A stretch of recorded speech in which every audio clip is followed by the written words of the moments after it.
কথা বলে তোমার হেডলাইন করা যাবে, যত বাজে ভাবে একজন পরিচিত মানুষকে তার ফ্যানদের কাছে পরিচয় করানো যাবে, বা ধরো যে কোনো কিছু যত বাজে ভাবে উপস্থাপন করা যাবে সেখানেই ক্রেডিট। এখন আমাকে উকিল নোটিশ পাঠিয়েছে, এই নিউজটা কোন গাছ থেকে পড়েছে এটা আসলে পত্রপত্রিকায় জানে। আমি তো খুবই ডিসঅ্যাপয়েন্টেড, দেশের জাতীয় গণমাধ্যমে এগুলো প্রচার করেছে। আপনি কি নোটিশটা হাতে পাননি?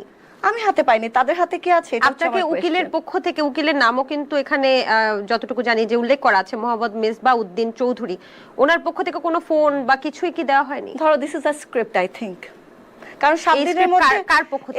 এখানে লেখা না যে 7 দিনের মধ্যে আমার ক্ষমা চাইতে হবে।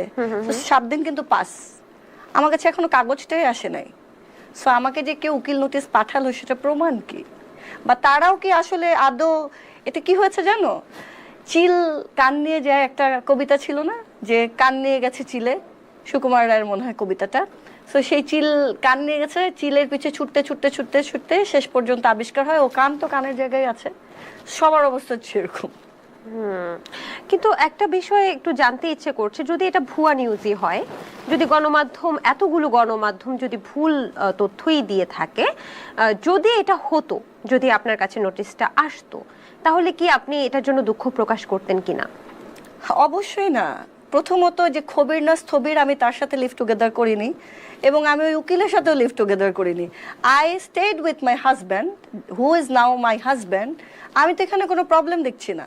আই এম শিওর যে উকিলেরও 3-4টা প্রেম আছে জীবনে, যাদের সাথে সে নানান কিছু করেছে। এই লোক যিনি কমপ্লেন করছে সেও হয়তো একটি অতৃপ্ত মানুষ, যে তার বান্ধবীর সাথে কিছু করতে পারে না, এই জন্য আমার নামে কেস দিয়েছে। মানে এর ছাড়া আর কি হতে পারে? You tell me. আচ্ছা, ঠিক আছে, আমি একটু সামনের দিকে যাই। আমি যতটুকু জানি যে আপনি খুব সুন্দরভাবে ইসলামিক নিয়মে মসজিদে বিয়ে করেছিলেন। এখন ধরো আমি জন্মগতভাবে একজন মুসলিম, আমার তো ইসলামিক নিয়মে বিয়ে করতে হবে, এবং আমার হাজবেন্ড একজন পিএইচডি হোল্ডার, যার পিএইচডি সাবজেক্ট হচ্ছে religion and philosophy. Columbia university থেকে উনি রিলিজিয়ন অ্যান্ড ফিলোসফিতে পিএইচডি করেছে। মাশাআল্লাহ। এবং আমি দেখেছি বিভিন্ন লাইভে আপনার হাজবেন্ড মিস্টার হাসান, তিনি কিন্তু বিভিন্ন প্রফেটের বিভিন্ন এক্সাম্পল দেন, বিভিন্ন হাদিস বলেন, আমি লাইভে দেখেছি।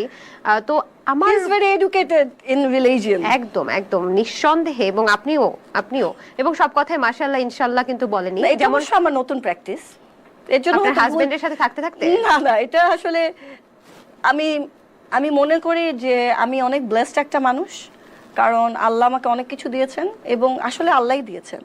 আমি যে গাইতে পারি, অভিনয় করতে পারি,